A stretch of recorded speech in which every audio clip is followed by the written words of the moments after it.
Ito na ang latest ng Mixed Topics, mainit na showbiz ganap.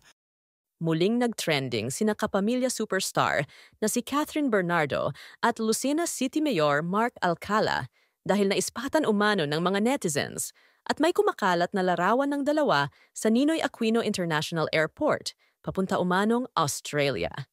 Hindi nga ito pinalampas ng mga netizens nang kumalat ang mga larawan. May mga ilang litrato ang kumakalat kasi ngayon sa social media kung saan makikita ang isang babaeng pinaniniwalaang si Catherine habang nasa airport.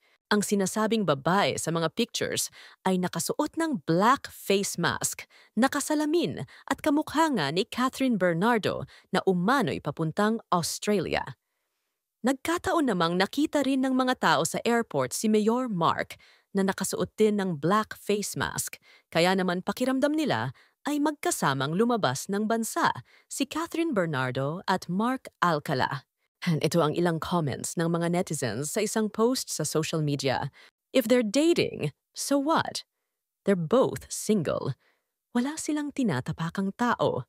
Bashing won't change anything. Kahit nga sina Catherine at Daniel, di rin napigilan ng opinyon ng iba. Sabi naman ng isang netizen, bottom line, hayaan na lang natin sila, buhay nila yan. Let's be kind, real, and maybe even happy for them.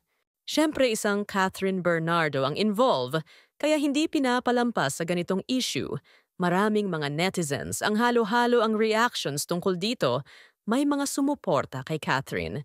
Kung talagang masaya siya kay Mark, kung sakali man totoo ang balita, ay wala naman daw magagawa ang mga tao. Hangad din nila ang kaligayahan ni Catherine since galing siya sa isang painful breakup.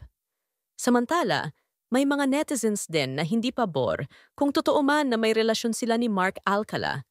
Marami kasi ang nagsasabi na may mas makikilala pa siyang ibang lalaki na deserving para sa kanya.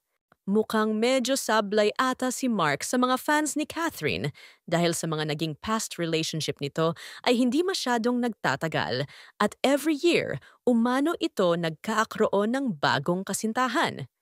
Samot-sari at hati ang opinyon ng mga netizens tungkol dito pero wala pa ring say sina Catherine Bernardo at Mark Alcala sa mga balibalita at mga kumakalat na mga larawan kung sila nga ang mga ito at kung magkasama nga silang lumipad papuntang Australia. May mga nagsasabi rin kasi na baka kuha sa magkaibang panahon ang mga larawan at ginagawan lamang ng issue since sinusubukan ng mga netizens na maghanap ng resibo patungkol sa relasyon na meron sina Mark at Catherine. Maaari din daw na nagkataon lamang na nagkasabay ang dalawa sa airport ngunit hindi sila magkasama.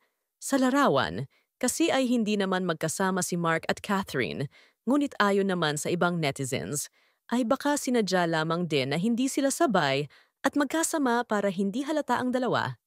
Ganun pa man ay wala pa ring comment ang kampo ni Catherine at Mark tungkol sa usaping ito.